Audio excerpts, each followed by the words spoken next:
Hello जी। आज मैं आपसे कुछ बिलीव्स के बारे में बात करना चाहती हूँ।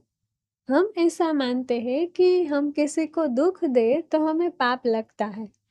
ओशो कहते हैं कि अगर आप दूसरों को दुख दे तो भी पाप लगता है और अगर आप अपने आप को दुख दे तब भी आपको पाप लगता है, क्योंकि आप अपनी आत्मा को दुख पहुंचा रहे तो वो भी एक आत्मा ही है। जैसे आप दूसरों की आत्मा को दुख पहुंचाते हैं वैसे अगर अपनी आत्मा को दुख पहुंचाते तो आप तब भी आपको पाप लगता है।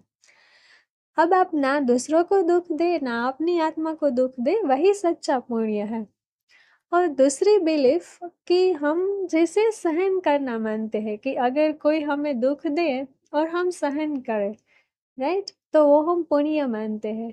एक्चुअली सहन करना जो है वो हमें पता ही ना हो कि हम सहन कर रहे हैं, वो सच्चा सहन करना है।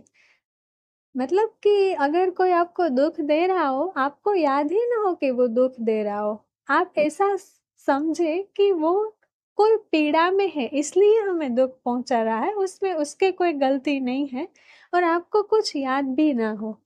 ऐसा आप जब समझ में आए, उस स्थिति में पहुंचे, तो उसे सच्चा सहन करना कहते हैं। तब आपको अपनी आत्मा में दुख ही नहीं होगा, ना उसको दुख देंगे आप ना अपनी आत्मा को दुख देंगे, तो वही सच्चा पुण्य है।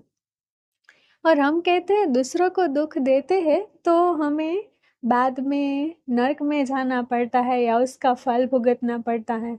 तो फल आपको बाद में नहीं, आपको तुरंत फल मिलता है। अगर आपके मन में विचार भी आया दूसरे को दुख देने का तो आपको उसी क्षण फल मिलता है। आप अशांत हो जाते हैं, आप दुखी हो जाते हैं।